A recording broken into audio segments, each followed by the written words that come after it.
साहूकार को मिला संतान प्राप्ति का वरदान। एक बार किसी नगर में एक साहूकार रहता था।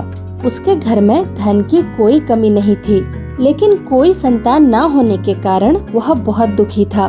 संतान प्राप्ति के लिए वह हर सोमवार को व्रत रखता था और पूरी श्रद्धा के साथ शिव मंदिर जाकर भगवान शिव और माता पार्वती की पूजा करता था। उसकी भक्ति देखकर एक दिन माँ पार्वती प्रसन्न होकर भगवान शिव से साहूकार के मनोकामना पूर्ण करने का निवेदन करती हैं।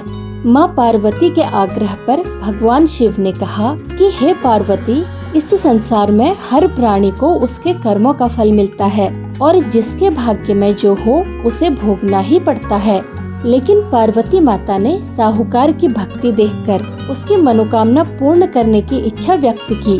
माता पार्वती के आग्रह पर शिवजी ने साहूकार को पुत्र प्राप्ति का वरदान तो दिया, लेकिन उन्होंने बताया कि यह बालक केवल 12 वर्ष तक ही जीवित रहेगा।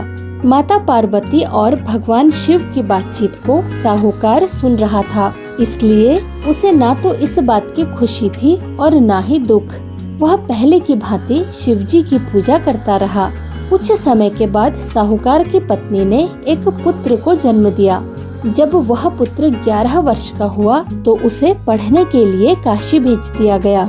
साहूकार ने पुत्र के मामा को बुलाकर उसे बहुत सारा धन देते हुए कहा कि तुम इस बालक को काशी विद्या प्राप्ति के लिए ले जाओ।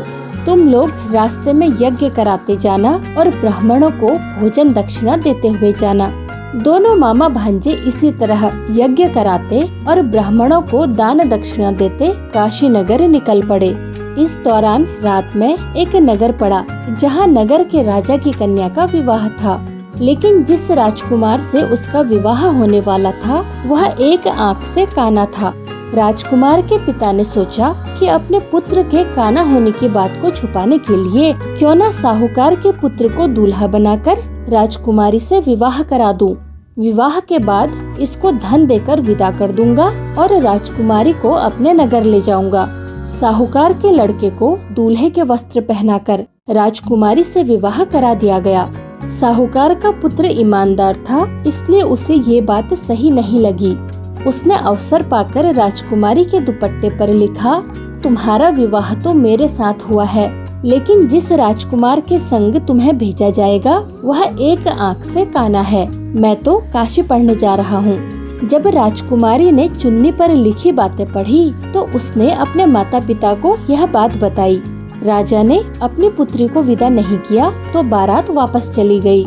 दूसरी ओर साहूकार का लड़का और उसका मामा काशी पहुँचे और वहाँ जाकर उन्होंने यज्ञ किया। जिस दिन वो लड़का 12 साल का हुआ उस दिन भी यज्ञ का आयोजन था। लड़के ने अपने मामा से कहा कि मेरी तबीयत कुछ ठीक नहीं है। मामा ने कहा कि तुम अंदर जाकर आराम करो। शिवजी के वरदान के अनुसार कुछ ही देर में उस बालक के प्राण निकल गए। मृत भांजे को देख उसके मामा ने विलाप करना शुरू किया। संयोगवश उसी समय शिवजी और माता पार्वती उधर से जा रहे थे। पार्वती माता ने भोलेनाथ से कहा, स्वामी, मुझे इसके रोने का स्वर सहन नहीं हो पा रहा। कृपया आप इस व्यक्ति के कष्ट को दूर करें।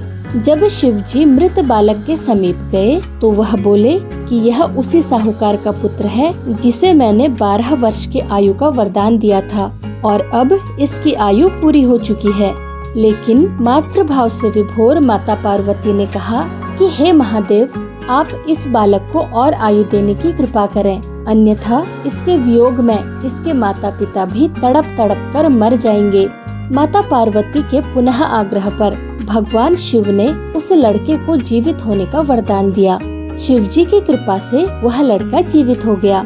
शिक्षा पूरी करके लड़का मामा के साथ अपने नगर की ओर वापस चल दिया। दोनों चलते हुए उसी नगर पहुँचे जहाँ उसका विवाह हुआ था। उस नगर में भी उन्होंने यज्ञ का आयोजन किया। उस लड़के के ससुर ने उसे पहचान लिया और महल में ले जाकर उसकी खातिरदारी की और अपनी पुत्री को उसके साथ विदा किया। इधर साहूकार और उसकी पत्नी भूखे प्यासे रहकर बेटे की प्रतीक्षा कर रहे थे। उन्होंने प्रण कर रखा था कि यदि उन्हें अपने बेटे की मृत्यु का समाचार मिला तो वह भी प्राण त्याग देंगे। परंतु अपने बेटे के जीवित होने का समाचार पाकर वे दोनों बेहद प्रसन्न हुए। उसी रात भगवान शिव ने साहूकार के स्वप्न में आकर कहा, हे श्रेष्ठी, मैंने तेरे सोमवार के व्रत करने और व्रत कथा सुनने से प्रसन्न होकर आशीर्वाद के रूप में तेरे पुत्र को लंबी आयु प्रदान की है। तो भक्तों, इसी प्रकार जो कोई सोमवार का व्रत करता है या कथा सुनता है और पढ़ता है, उसके सभी दुख दूर होते हैं और सभी मनोकामनाएं पूर्ण होती हैं।